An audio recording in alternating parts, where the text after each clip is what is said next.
Have you ever wondered why the news plays the same 5 stories again and again? Let me give you a little hint. Brainwashing and repetition is the most basic form of brainwashing.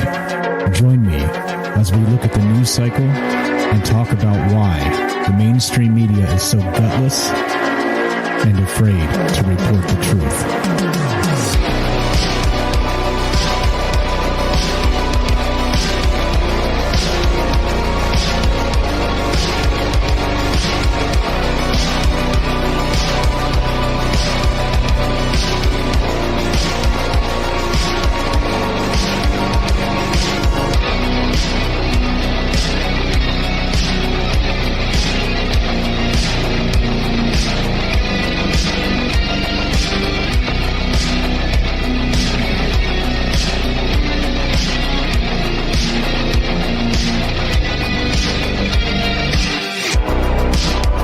What's up? Happy Friday. Welcome to Troubled Minds News. I'm your host, Michael Strange, and this is the show where the conspiracy is the news. Of course, that means propaganda, misinformation, disinformation, flat out spin and lies, and all the rest of it.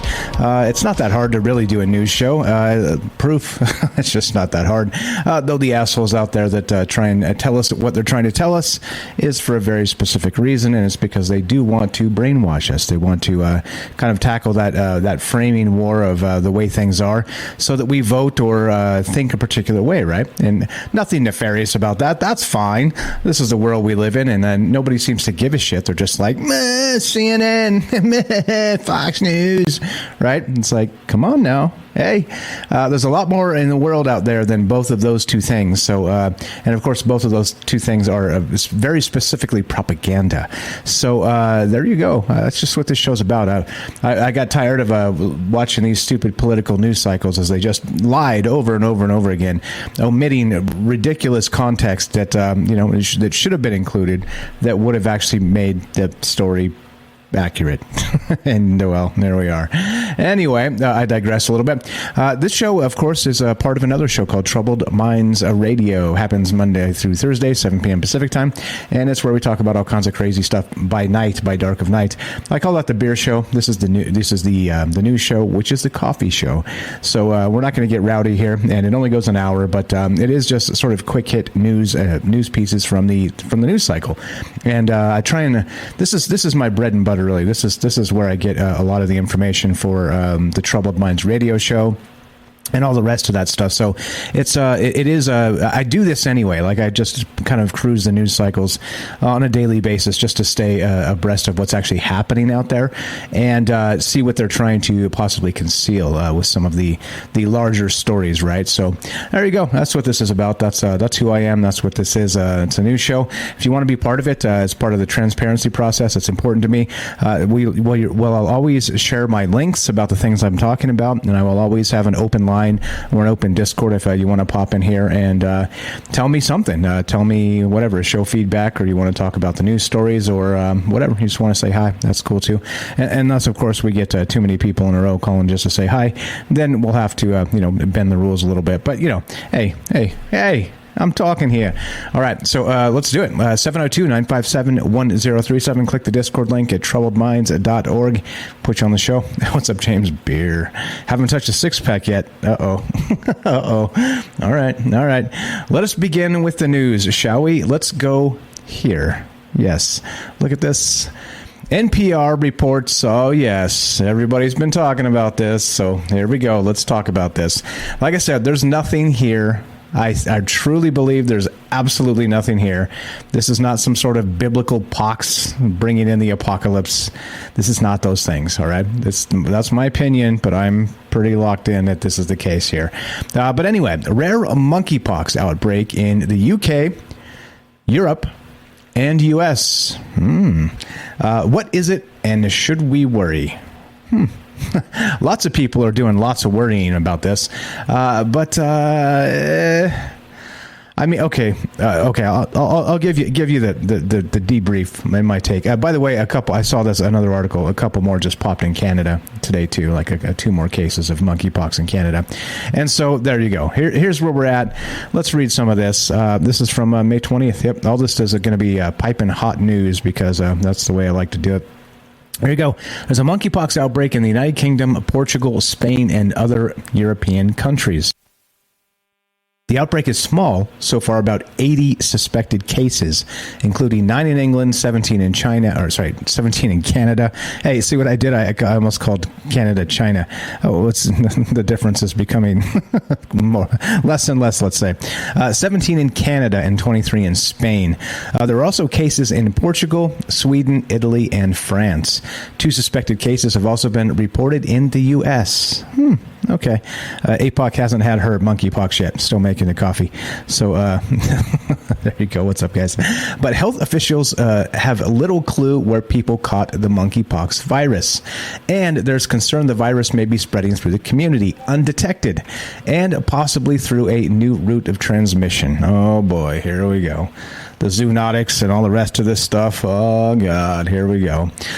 Quote, this outbreak is rare and unusual, epidemiologist Susan Hopkins, who's the chief medical advisor of the UK Health Security Agency, said in a statement on Monday.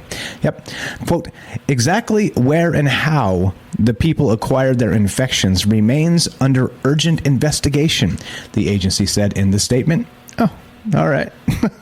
Monkeypox can be a nasty illness. It causes fever, body aches, enlarged lymph nodes, and eventually pox, or painful, fluid-filled blisters on the face, hands, and feet. One version of monkeypox is quite deadly and kills up to 10% of people infected. Okay, well, that's problematic, let's say. The version currently in England is milder. Its fatality rate is less than 1%. Time to lock it all down, guys. Lock it all down. A case generally resolves in 2 to 4 weeks. All right. Typically, people catch monkeypox from animals in West Africa or Central Africa and import the virus to other countries. Now, remember, this is from NPR, so this is definitely a propaganda source. So just what's up, Matt says it sounds fake, right? 80 cases worldwide. It's not time to freak out just yet. It's not time to freak out just yet. Not only that, it's again, look at how it actually transmits from person to person. Person to person transmission isn't common, as it requires close contact with bodily fluids, such as saliva from coughing or pus from the lesions. So the risk to the general population is low, the UK Health Agency notes. All right, so don't lick doorknobs, don't hug strangers, don't sweat on each other, don't spit on each other. I know as hot as that is, everybody wants to just spit on each other. Let's not do that, okay? Let's just not do that. I mean, we'll be fine. What's up, APOC? Always in the meat. It's always the meat. Let's see what I did there. Anyway, look, but in England, 7 of the 8 cases don't involve recent travel to Africa. And this is why people are freaking out about this, suggesting the patients involved in those cases caught the virus in England. On top of that, those individuals haven't had contact with the one patient known to have traveled to Nigeria, the UK HSA reported Tuesday. Together, this data suggests the virus is spreading in the community undetected. All right. I'm telling you guys, don't lick lesions. That's what they look like. Don't do this. Funny, not funny. 702-957-1037. I'm not worried about this because, like I said, it's such a tiny sample size here. And it is, as far as we're aware, in medicine today, it doesn't spread easily. Okay. So they're saying that they think it's maybe spreading through sex now. It's like, what? Yeah, okay. This seems fine. So basically, if you see let's say, meat stick, and it has these things on it, do I need to tell you not to go get after it? Do I need to tell you this? 702-957-1037. Click the Discord link at troubleminds.org. We'll put you on the show. Let's go. Speaking of this, damn it. This freaking thing. Turn your ad blocker off. Turn your ad blocker off. Check this out. I'm about to be homeless because, yes, this is from the Las Vegas Review-Journal. And look at this. Wouldn't you know it? Wouldn't you? If things keep going the way they're going, I can't live here anymore. I moved to Vegas from California because California was ridiculously expensive and just getting worse and worse and worse. I was like, forget this. We're commuting hours, like 4 hours a day just to work. And it's like, come on now, please. Like, let's go somewhere else. So we came to Vegas, and Vegas, by the way, then was really, really nice. It wasn't super overpopulated. It didn't have, ridiculous home prices, nothing like that, right? Like, okay, we can save some money, finally buy a house, and it's realistic. Well, by the time taxes destroyed us 4 or 5 times in 4 or 5 years, then, well, here we are with housing. Uh-oh, got a phone call. Hello. We got we're in the same situation all over again, except because Las Vegas is now California East. All right. And, if you don't believe me, come look at all the California license plates all over this damn county. It's ridiculous. Anyway, this is from the Review Journal. Las Vegas area facing fast rising rents. Ranks number 2. Shit. I'm gonna have to move. If they jack my rent, I'm out of here. I can't stay. A sticker shock continues at the grocery store and gas station. Rising rents are also taking a toll on the bank accounts of many Southern Nevadans. Oh, well, thanks. A recent study found that residents in the Las Vegas metro area are experiencing one of the highest percentage rent increases from pre-pandemic 2019 to 2022. Out of the 15 large U.S. metros where rents are rising the most, the Las Vegas Henderson Paradise area ranked number 2, with median rent in 2022 showing an increase of 24.8% to $1,485, up from $1,190 in 2019. The Sacramento, Roseville, Folsom, California metro area was number 1, with its median rent rising 25.3% to $1,830 a month compared to $1,461 in 2019. And interesting about Sacramento is it used to be one of the more affordable places in the Bay Area because it's like an hour out from, like an hour from, the Bay Area Central sort of thing. And so it was one of the places where people kind of moved, it took a long commute as a result, and it sucked, but at least it was affordable and you can go live up there. Well, that area is the number 1 increasing rent percentage in the country. So there you go. There it is. What's up, Kenjira80? I see you there. Nice comment. Greetings, Michael Strange. I'm new to this channel, but a little familiar with the show. Found you first on Spotify a month ago. I listened to a bunch of older shows so far. I really like your show very much. Thank you. Thank you for the nice words. Thank you for popping in, saying hi. Thanks for being part of this. I appreciate it very much that you appreciate it. Thank you for that. Let's keep on trucking, shall we? If you want to be part of the show, 702-957-1037. That's 702-957-1037. We'll put you on the show. Click the Discord link. It's as simple as that. Let's do another one. Let's go to, speaking of, I'm going to have to move. Well, I'm not sure how I'm going to afford to move because we've got this now. Yep, you got it. The New York Post reports Washington State gas stations run out of fuel. Prep for $10 a gallon. This is how the apocalypse ends or begins. The apocalypse begins, not ends. I don't want to know how it ends. Right here, we got the Dairy Queen ad on the right side. It ends with signature stack burgers. That's how the apocalypse ends. Gas stations in Washington State are resetting their price boards to accommodate double digits in preparation for fuel prices potentially reaching $10 a gallon, according to a report. The move comes as several gas stations in the Evergreen State ran out of fuel, the Post-Millennial reported. At the 76 gas station in Auburn, about 30 miles south of Seattle, gas pumps were reprogrammed so they could display So the display could indicate a price of at least $10 a gallon. The displays were limited to single digits as recently as March, but the surging price of gas has led to the change. A 76 spokesperson told the Post-Millennial that that the change did not necessarily mean the company was predicting gas prices would reach $10 a gallon. Of course, right? Because, we don't mean this. We're just preparing for, when it happens, Yeah, there you go. So I don't know how I'm going to be able to move because gas is going to be unaffordable. I guess so. Yeah. Thank goodness I don't drive a ton. Thank goodness Mrs. Strange doesn't drive a ton. We don't have to. What we have to do is mostly close to home. So thank goodness for that. But holy crap-a-roni, right? Like, I can't imagine in the old days, right, in living in California, we used to have to commute hours to get to work. It was a long-ass time, right? It was a long-ass time. And it was one of those ones where it was like, if gas prices were like, $6 or $7 a gallon, it would have ruined you. You spend all your time and all your money on the road for what? For what? 702-957-1037. Let's go to the phones. What's up? You're on Troubled Minds with Mike. What's your first name? Where are you calling from? Hey, this is Ken. I'm calling from Ohio. What's up, Ken? How are you? Welcome to Troubled Minds. What's on your mind today? Yeah. I'm the one that just commented on your Twitch channel, Ken080. I just wanted to say I love your show. I was listening to your archived shows, and particularly I was listening to the one last night about Bob Lazar, and I wanted to say, like, I've always kind of believed him, but after hearing him on Joe Rogan, I must listen to it about 5-6 times now.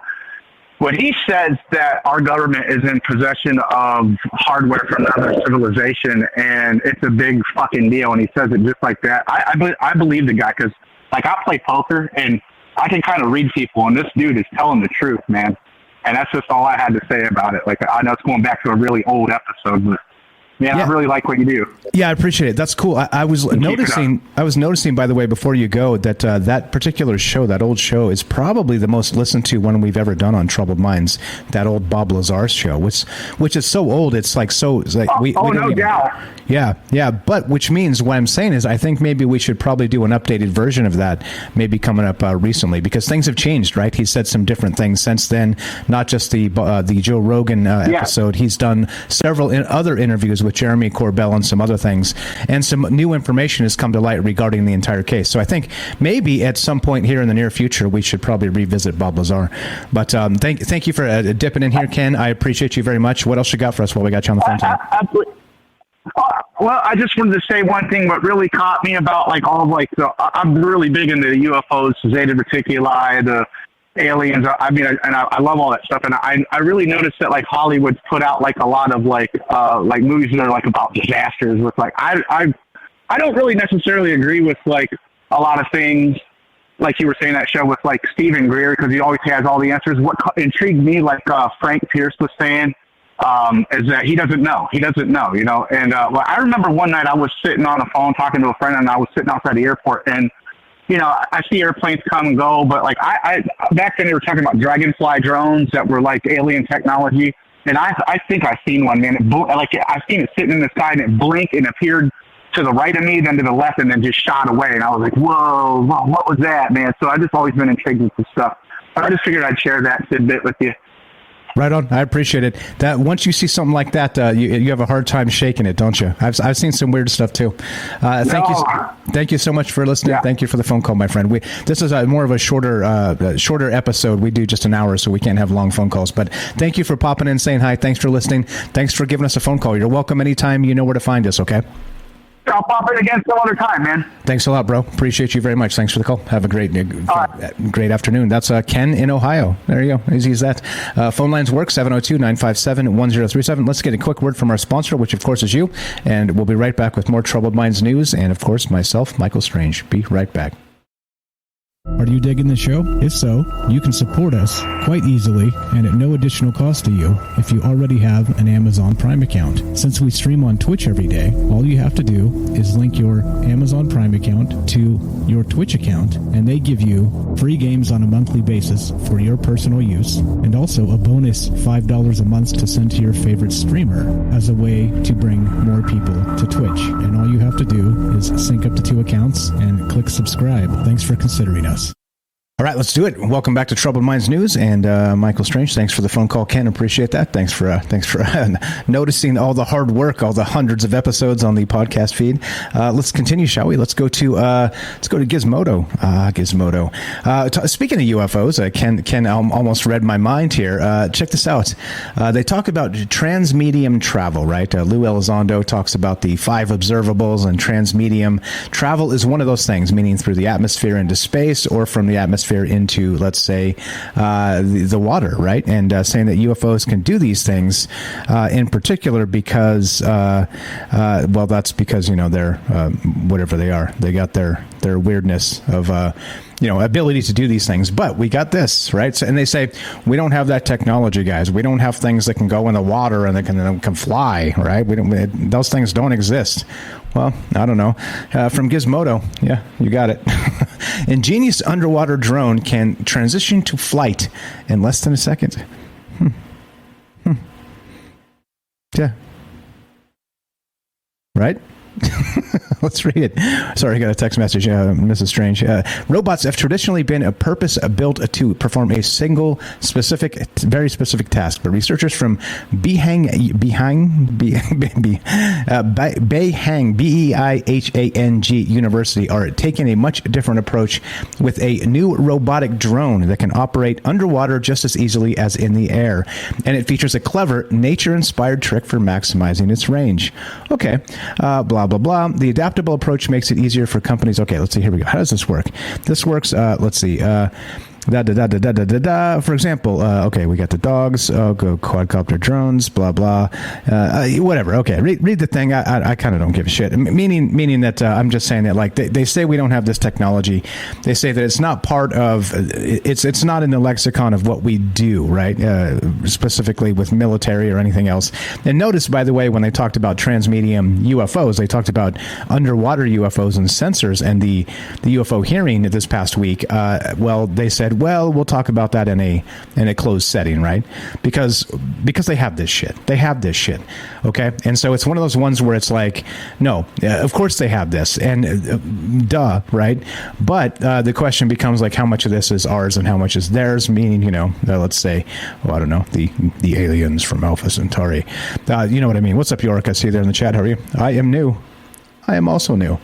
Not really that new, but I'm kind of new. Anyway, let's go. Let's keep on trucking. Let's go to livescience.com.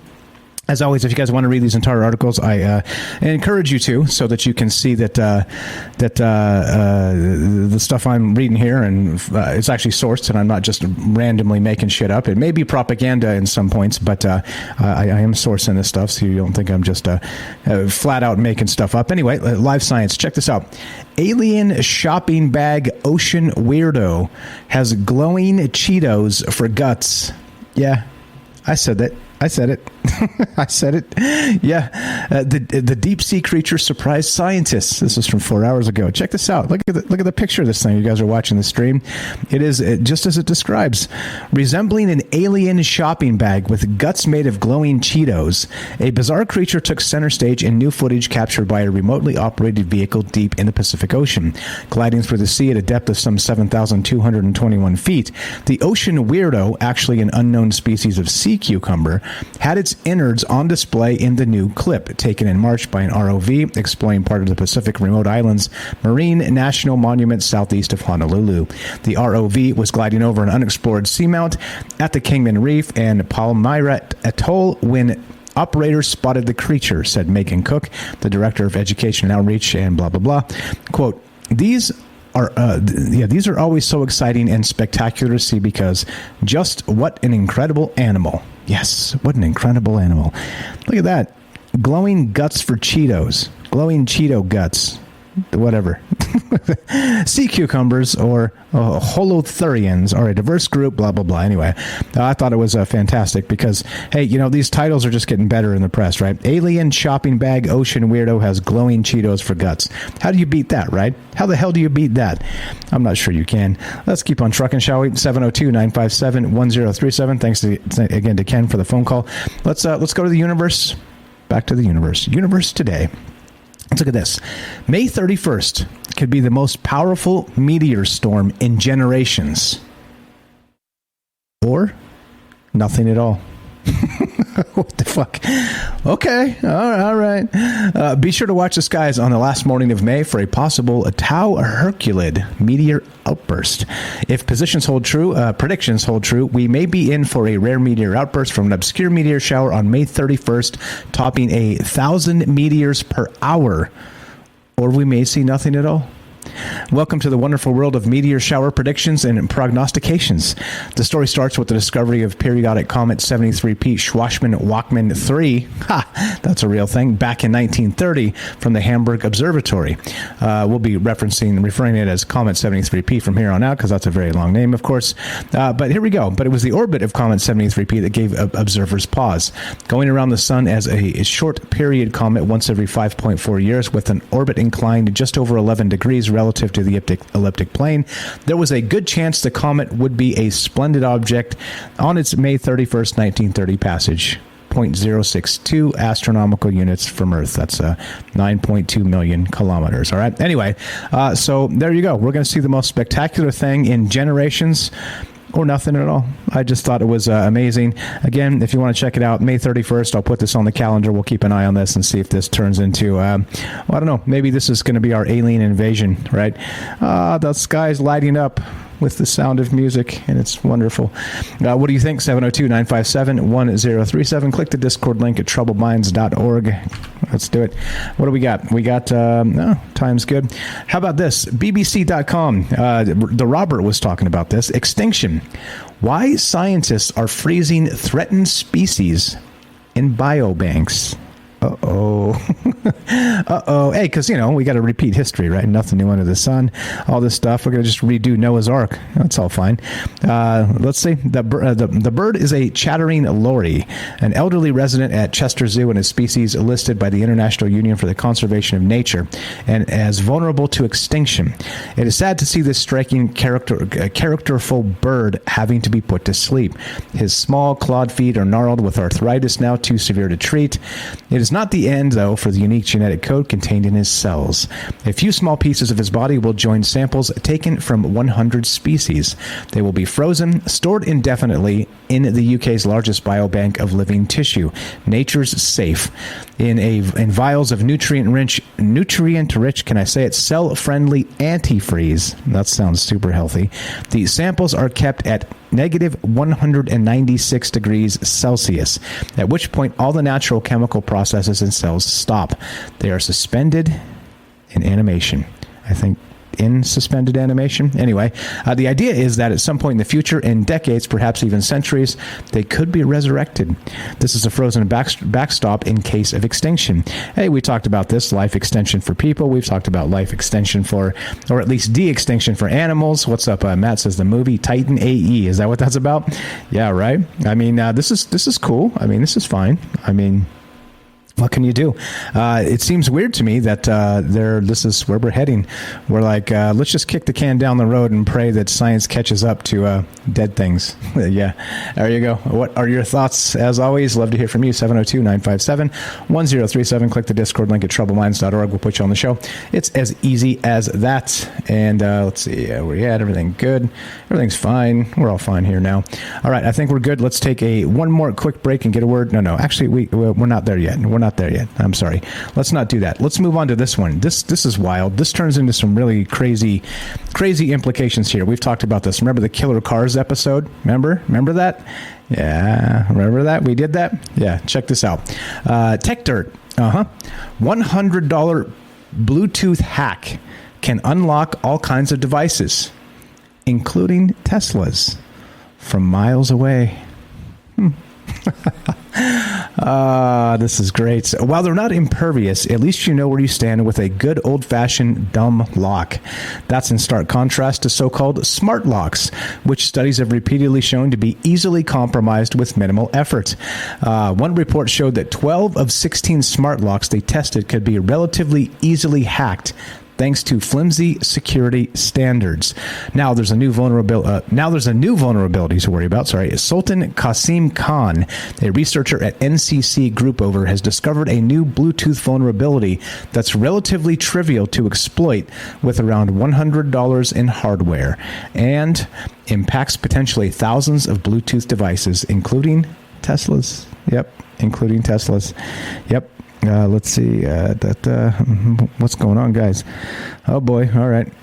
Anyway, so the attack exploits a weaknesses in the Bluetooth Low Energy standard adhered to by thousands of device makers, including smart door locks, cars, laptops, and various Internet of Things devices. It's a form of relay attack that usually requires two attackers, one near the target and one near the phone used to unlock the target. But this class of attack doesn't even require two people. A relaying device can be placed near where the target device is located or will be located, like, let's say, by your driveway, for instance, and the other attacker can be targeting the device from hundreds of yards or even miles away. Oh, all right. Device makers have implemented a bunch of countermeasures to prevent against these types of attacks, but Khan found a way to mitigate those countermeasures. Many other companies are smart enough to avoid using BLE for proximity authentication, but given that privacy and security is an afterthought for many companies, many still do. All told, it's just another reminder that dumb tech is often smarter. Like I said, I don't need my toaster watching me. Sorry. Not happening. The more they start doing this shit, and including like the Internet of Things and devices, I think the more low tech I'm going to get. They'll be like, well, you can't get a toaster anymore without like a spy camera. Okay, I'll just go without a toaster then, right? Like this is the type of shit. When my last old school toaster breaks, I'll either find a way to repair the thing, or, well, I just won't have a toaster anymore. There you go. What are your thoughts? 702-957-1037. Click the Discord link at troubledminds.org. This is Troubled Minds News. I'm Michael Strange. Don't go anywhere. More after we get a word from our sponsor, which of course is you. Be right back. Welcome back to Troubled Minds News. I'm Michael Strange. Let's keep on trucking, shall we? We got this. Notice that we've got a website called Tech Dirt that was actually dishing the dirt on this. So Tech Dirt is telling us smart locks are dumb and dumb locks are smart. There you go. just so you know. Bigthings.com. This one, I love this one. We talked about this last night a little bit, and the previous night on Troubled Minds as well. Check this out. This is well, back to the nature of reality. I love this stuff. Are you a spectator to reality, or are you its creator? And we talked a little bit about this last night in terms of, do you ever feel like your life is being written by somebody else? There's like some ghostwriter out there that's just writing the details, and the life you're living may not even be your own. Well, there you go. Let's add that to the wrinkle here. But pretty good stuff. We talked about this, right? If a tree falls down in a forest and nobody is there to hear it, it really does not make a sound, right? Or does it? When what you experience as sound is constructed in your brain. You cannot experience the world or even your own body objectively, but seeking out new experiences, your brain teaches itself to craft new meaning. All right, so there's a whole bunch of stuff here. This is very long. The Big Think stuff is fantastic, and we do quite often. I'm inspired by the work they do, and do Trouble Mind shows based on some of this stuff sometimes. But here we go. Everything you see, hear, smell, or taste, every touch you feel, and every action you take arises from a complex web of interwoven signals. And some of the most important signals are found only in your brain. Your brain does not detect features in the world and body. It constructs, say it, Mike, it constructs features to create meaning. Some constructed features are closer in detail to raw sensory data, such as lines and edges and color. Scientists call them physical features. Mental features are more abstract. When you appreciate a beautiful painting, the beauty is not in the painting, it's created in your brain. When you eat a delicious dinner, the deliciousness is not in the meal, but constructed in your head. The same goes for the last jerk who cut you off in traffic. You did not detect the driver's jerkiness. Your brain constructed it as an ensemble of signals. In any case, fantastic thoughts here. Are you a spectator to reality or just its creator? I think, therefore, I am not normal. What's up? Speaking of the Robert, how are you? This is fascinating stuff. I love this. You guys know we'll revisit this at some point on Troubled Minds as well, because it's a fantastic conversation. But doing the news today, so we're not going to spend too much time on this. If you got comments or you want to say hi, show feedback, whatever, we're here for you. 702-957-1037. Click the Discord link at troubledminds.org. There you go. Let's do this. Let's go to sciencealert.com. Mars has auroras without a global magnetic field, and we finally know how. Oh, all right, that's cool. Let's see. Quote, let's see. We got this. New analysis confirmed that these small local magnetic fields on Mars interact with the solar wind in interesting ways to produce Mars's discrete or structured ultraviolet auroras. Quote, we have the first detailed study looking at how solar wind conditions affect auroras on Mars, said physicist and astronomer Zachary Gerazian of the University of Iowa. Continuing quote, our main finding is that inside the strong crustal field region, the aurora occurrence rate depends mostly on the orientation of the solar wind magnetic field. While outside the strong crustal field region, the occurrence rate depends mostly on the solar wind dynamic pressure. Here on Earth, we have a pretty good handle of how auroras borealis and australis happen. They appear when particles from the solar wind collide with Earth's magnetosphere and are then accelerated along the lines of the magnetic field to high latitudes, where they rain down into the upper atmosphere. There, they interact with atmospheric particles to produce the shimmering lights that dance across the sky. Evidence suggests that the phenomena form in similar ways on other bodies. For instance, Jupiter's powerful permanent auroras are also facilitated by the enormous planet's complex magnetic field. And there you go. Yeah, so we got some hey, news on Mars, right? Why not? Why not do some news on Mars? 702-957-1037. Let's go to continue. Let's keep on trucking. TechCrunch.com. TechCrunch. This one just makes me chuckle. This one just, right? This is what the whole world is about. Coca-Cola's attached bottle cap is rock bottom of hokey greenwashing.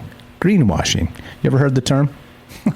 Like the green children of Woolpit, like Kelly brought up last night? Yeah, greenwashing. Weird.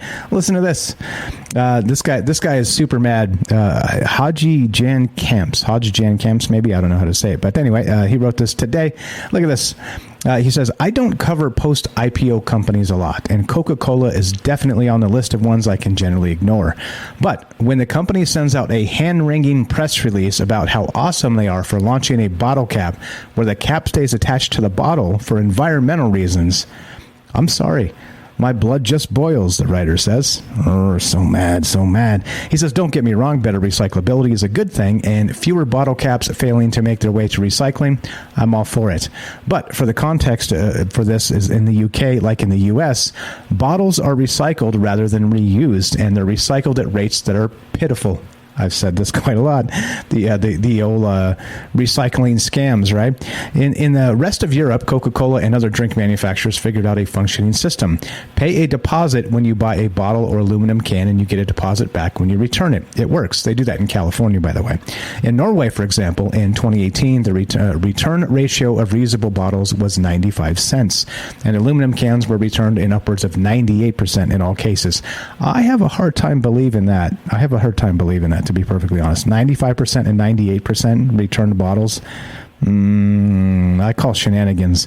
I say all statistics are made up. Anyway, or let's say at least spun. Anyway, after being returned, the packaging is reused, blah, blah, blah. Anyway, so point being, right, like all the rest of this is just a virtue signal for hokey greenwashing, right? Hokey greenwashing. They're like, oh, now the cap stays attached to the bottle. So when you throw it in the recycling tub and it goes to China, right? So they can like incinerate it and, whatever the hell they do in China. Then, well, you've got the cap is now attached and you don't have to worry about losing the cap. There it is. There it is. This is why, and I'm again, I'm not an anti-environmentalist. I'm a environmental conservationalist at heart, and I think that it's just tragic all the BS we're doing. I intentionally try not to do all the dumb stuff and create extra garbage and I don't know, like pour paint down the drains and shit. I don't do that stuff, right? Like there are things people can stop doing to help, but in these cases, right, there's this. It's not about like fixing the problems. It's about putting out press releases about look how green we are. Yeah, well, add Coca-Cola to the list, right? Yeah. What's up? Matt says Oregon is the best at 10 cents a can. Yeah, that's true, right? It's completely true. It's like its own little cottage industry up there. Like you can go collect cans and make some some money. Make some money. What's up, Ancient Feces? What's up? There we go. What's up, Stinky? TheGuardian.com reports this. Let's go. Let's get off the green energy cabal and go to Stonehenge builders ate undercooked offal. Awful? O-F-F-A-L, is that how you say it? Awful? I don't know how to say it. Ancient Feces reveals. Yeah. Hey, we ain't talked about ancient poop in quite a while, so let's do it. What's up? James says Michigan is 10 cents as well for most carbonated beverages. Yep, there it is, right? Here we go. This is now we know, right? Now we know about Stonehenge. Parasite eggs found in 4,500-year-old human feces suggest the builders of Stonehenge took part in winter feasts that included the internal organs of animals, researchers have revealed. The huge stone circle of Stonehenge is thought to have been built around 2500 BC, with evidence suggesting the builders were housed at a settlement known as Durrington Walls, about 2 miles away. The site was predominantly occupied in the winter months and appears to have been used for between 10 to 50 years.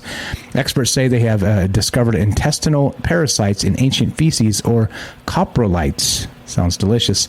Recovered from the prehistoric rubbish dumps of Durrington Walls, offering new insights into the lives and diet of those who constructed Stonehenge. Rubbish. I like how the Guardian UK News, rubbish. God, I love the rubbish. Quote, "It's the earliest where we know the origin of the person who went to the toilet," said Dr. Piers Mitchell of the University of Cambridge, a co-author of the study. Writing in the journal of Parasitology. Love that. Mitchell and colleagues report how they found 19 coprolites at Durrington Walls, 5 of which contained intestinal parasites. Yeah, there you go. Analysis of substances such as bioacid within the feces revealed 4 of those coprolites were from dogs, and 1 from a human, with both the latter and 3 of the canine specimens containing eggs of a parasitic worm known as Capillaria. These eggs show similarities to those of a species that infects cattle today. So there you go. Now, hey, sometimes you got to talk about old poop, and here we are talking about old poop, and that's just the way it is. So they say that they know sort of maybe what the possible Stonehenge builders ate. Undercooked. Undercooked. You got to make sure it gets to that temperature, guys, or else you don't kill the parasites. You get a tapeworm and stuff. Don't do that.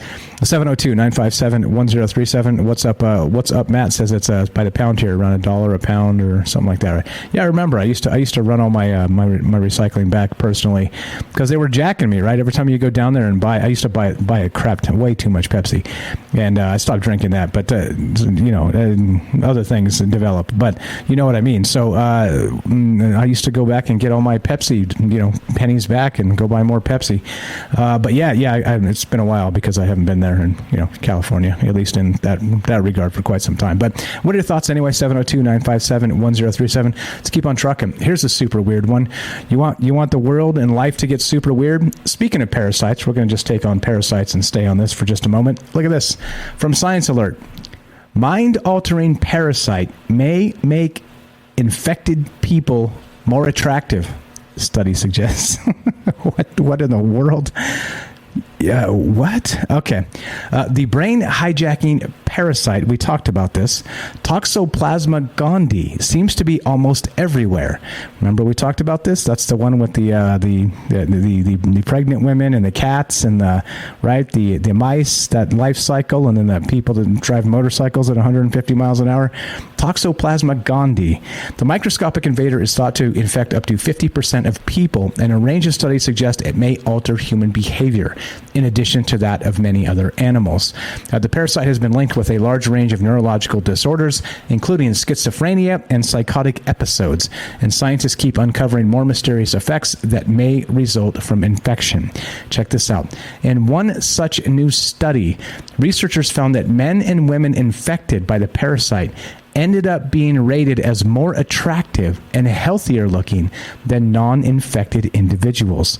On the face of it, that might sound strange and unlikely, but hypothetically speaking, the phenomenon could make sense from an evolutionary biology standpoint, research scientists say. Here's some A, B, C, or A and B slides with different people. It says above, composite images of 10 toxoplasma-infected women and men, beside 10 images of 10 non-infected women and men. I'm not sure if you're talking about different people, how you can measure this, but anyway, This continues. Amidst the many neurobiological changes Toxoplasma gondii infection appears to bring about in its hosts, researchers hypothesize some of the effects may occasionally benefit infected animals, which might then benefit the parasite too, by subsequently helping to spur its own transmission prospects. In one study, Toxoplasma-infected male rats were perceived as more sexually attractive and were preferred as sexual partners by non-infected females, researchers explain in a new paper led by first author and biologist Javier Boraz Leon from the University of Turku in Finland. Much research has been devoted to investigating whether similar effects can be seen in human cases of Toxoplasma gondii infection. The evidence is far from clear, but some evidence suggests infected men have higher levels of testosterone than non-infected men. Remember we did this? Right? We talked about this. This is part of that alien parasite show that we did, because why not? Why not? What do you think? Yeah, you become infected, you're just a little bit more sexy. 702-957-1037. Click the Discord link, troubleminds.org. We'll put you on the show. It's as easy as that. Let's do, there's the thing. There you go. What's up? Robert says, Botox, breast augmentation. Now millions of women will be rushing to clinics to be injected with that parasite, right? Kinda. All right, let's continue.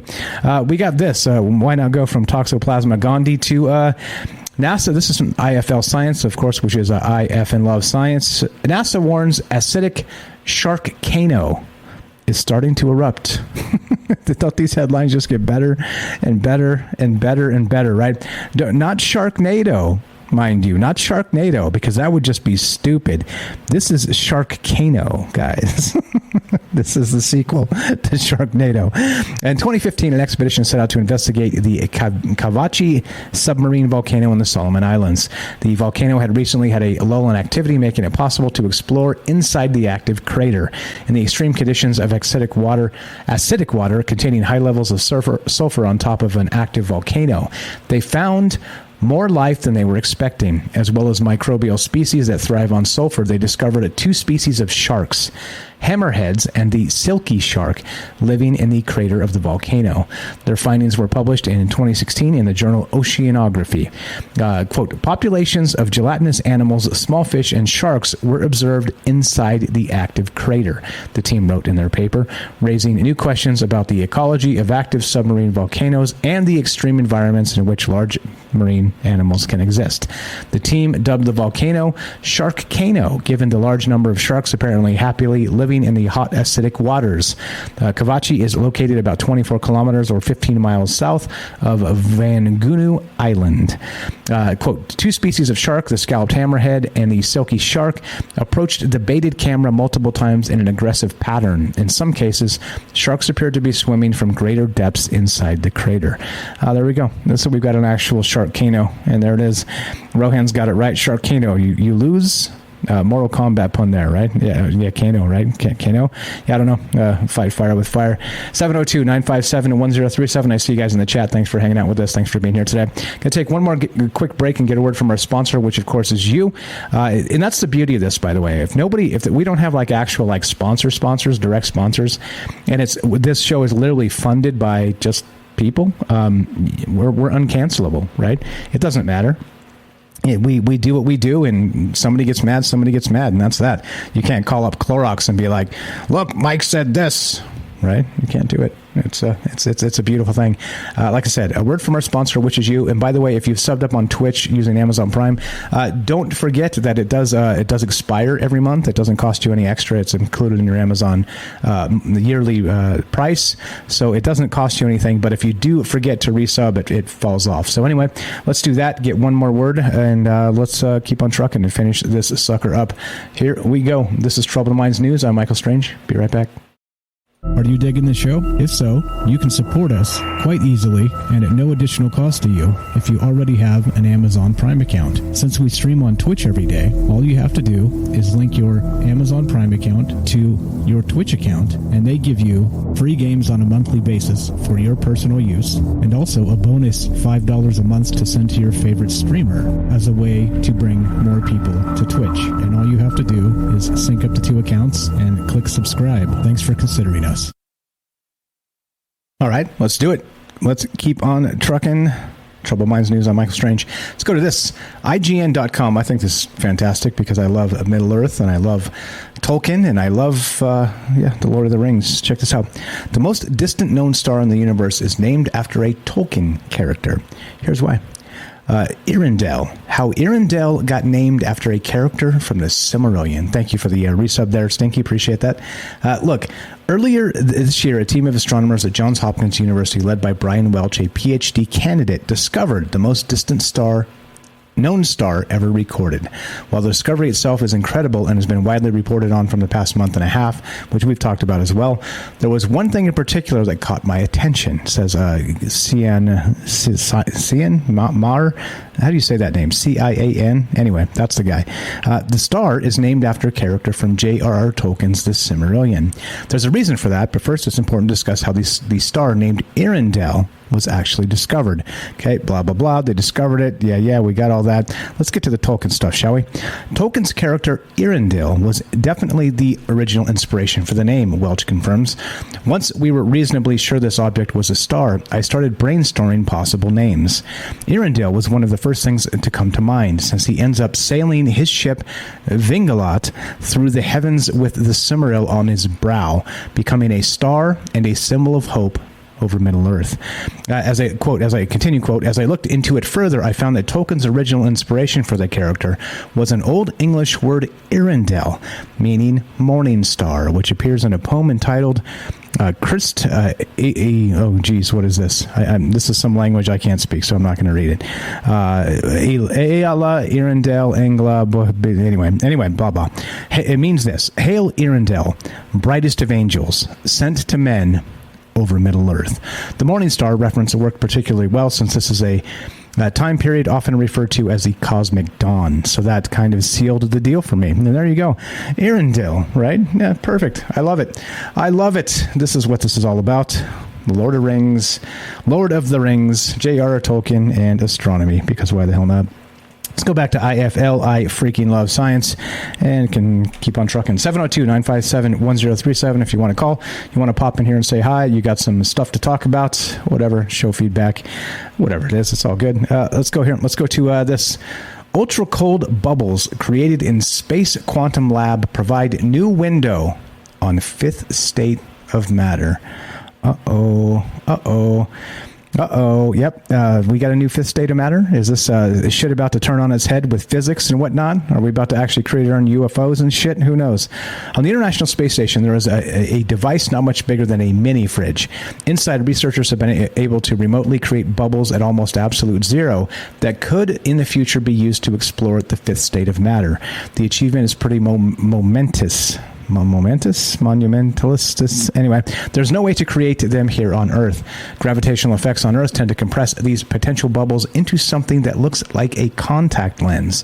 But thanks to the continuous free fall of an orbital experiment, gravity can be ignored on the ISS, where NASA's Cold Atom Lab, the first quantum physics facility in space, resides. And these peculiar structures can be formed. A new study published in Nature details the creation of these bubbles from gas cooled to just 1/1,000,000th of a degree above absolute zero, the coldest temperature allowed in the universe. Incredibly, researchers in California can operate the Cold Atom Lab, the coldest known place in space, from Earth without astronaut assistance. Anyway, hopefully we're going to get a fifth state of matter here, and science is going to get turned on its head again, which is amazing because remember, we're supposed to trust the science, even though, well, we don't know everything about everything quite just yet. Remember all that stuff? Yeah, I'm not going to get into that. It'll just give me a bellyache. 702-957-1037. Let's keep on trucking. Let's go to New Scientist, one of my favorites. They have the most lockdown tinfoil hat paywall ever, but I still love their stuff. Why the next big solar storm might hit Earth without warning. Okay, all right. This is fine. A big solar storm, let's just skip that. Go straight to it. Trouble brewed on January 30th, 2022, although no one knew how bad it was going to be. If they had, SpaceX wouldn't have launched 49 Starlink satellites into low Earth orbit a few days later.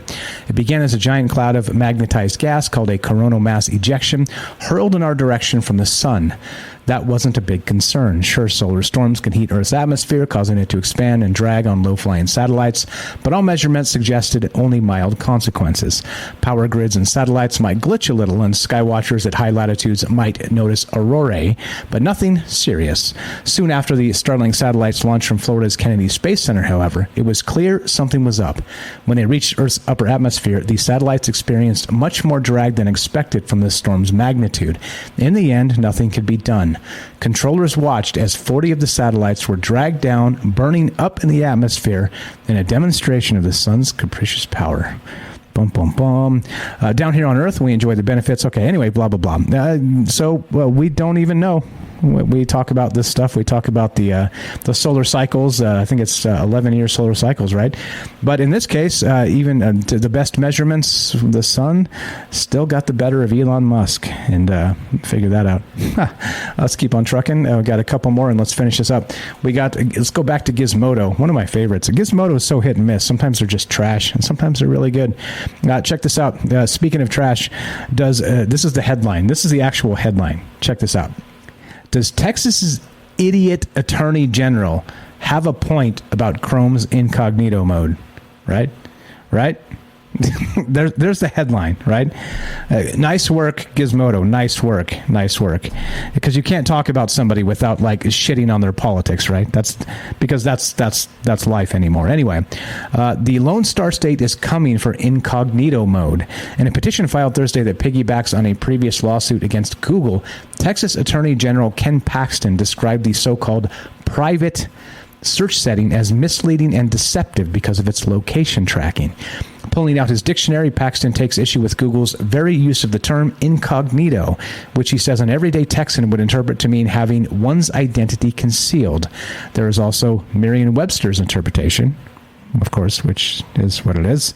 Yeah, exactly. Idiot. Yeah, exactly. Anyway, Google's representations about incognito mode are false, deceptive, and misleading, the suit reads. Not only do users not know that Google is able to and does collect data on them during private browsing, users effectively have no way to avoid much of Google's data collection practices. Incognito browsing hides your search history from other people using your device. It doesn't actually stop Google or its advertiser friends from logging and profiting off your search history. So, does Paxton, an idiot election denier who's been under indictment for 7 years, have a point? Yeah, see? You got to add it in here as well, right? An idiot election denier. Way to go, Gizmodo. You guys are trash. Why don't you just talk about the thing and not the people, you clowns? Yeah, see what I did there? Clowns. Gizmodo, you suck. Anyway, they have a point because this idiot guy, they say, is incognito mode, and it's all true. Yeah, I know, James. You're in the clear, brother. All right, fizz.org. Let's a couple more, and let's wrap this up. It goes like this. Ghostly mirror world might be cause of cosmic controversy. We've talked about this, right? We've talked about this, yes. By Steve Carr, University of New Mexico, and this is May 19th. It seems like the science is following us now. So weird.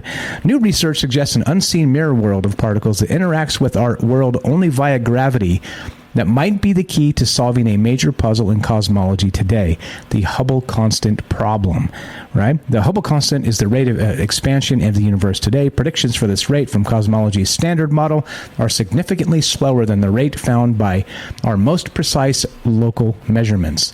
This discrepancy is one that many cosmologists have been trying to solve by changing our current cosmological model.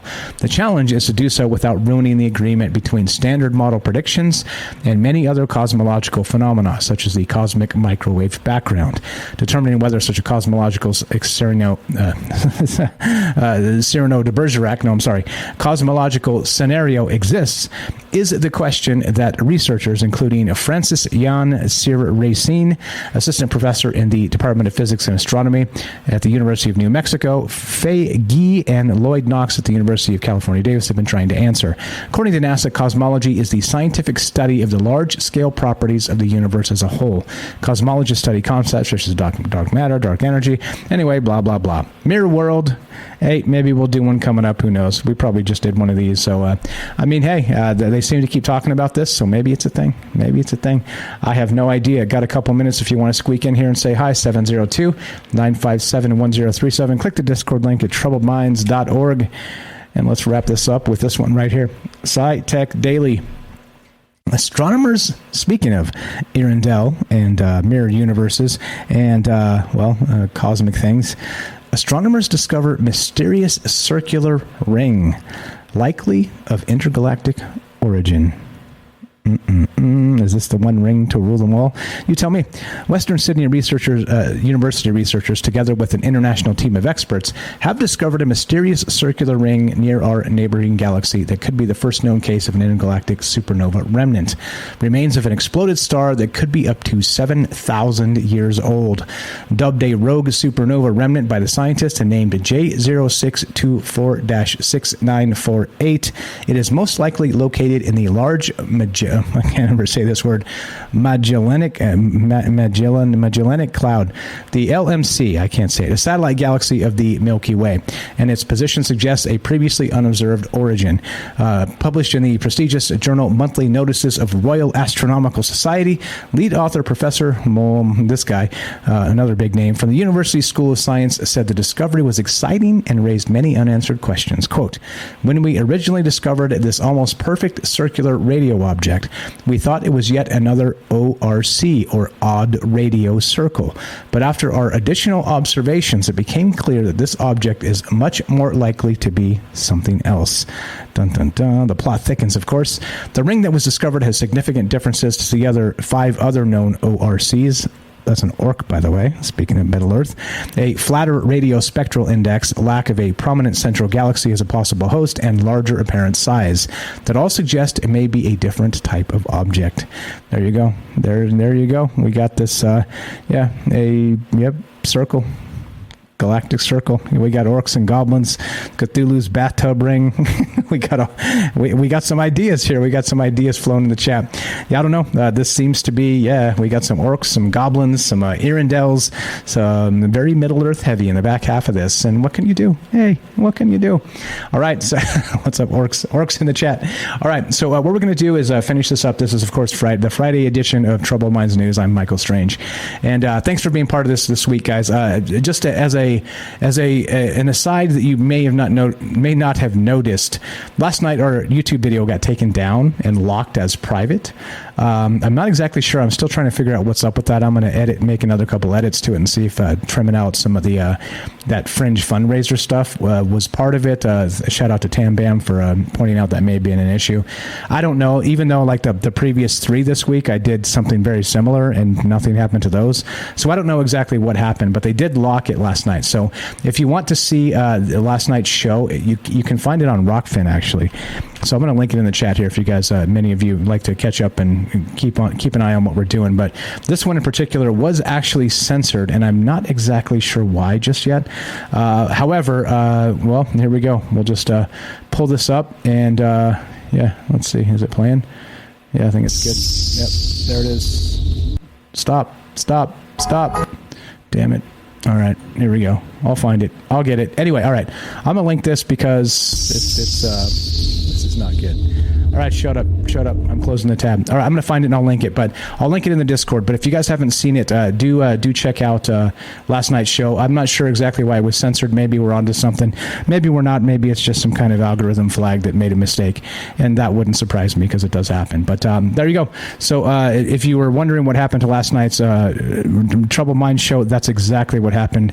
Here we go. I've got the link itself. There we go. Bingo. Drop it in the chat. And the title, you think so?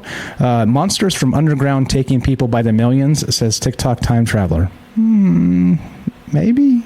I don't know. Anyway, so whatevs. I'll get it fixed. If not, it's right there on Rockfin. So it's completely uncensored from the beginning to the end. You get all the goodies. Go check it out on Rockfin until I get the YouTube stuff fixed. And maybe one day I'll just give the middle finger to YouTube and we just do Rockfin entirely and dodge all the shenanigans that come with it. And we'll put like shorts up on YouTube, like 20-minute segments or something, and then point everything to Rockfin. That's probably the best way to do it. But there we go. So that's one thing for me to work on because I always have something to work on. There's only me. I only got 2 hands and 22 tentacles. So I'll just keep trying to do my best and catch up to all the work that needs to be done. Robert says probably censored because of Ronald's jokes. Could be right. Damn it, Ronald. Always Ronald's fault. All right, let's do it. So smash the button and GTFO. You guys have a fantastic weekend. Happy Friday. Thanks for spending your time with us. Your time and your energy, that's the most important thing. Thank you. If you want to help the show, spread the word. That's the easiest thing. I got your rock fin right here. There you go. The easiest way to help the show is to spread the word. Just keep coming back, spend your time and energy. I appreciate that very much. If you want to help the show, want to spend a little bit of scratch, I appreciate that. You can sub up right here on Twitch. That's probably the last thing you want to do, because of course they take half of it, thanks Twitch. You could sub up on Rockfin directly, or you can sub up on Patreon. They take quite a bit less in fees.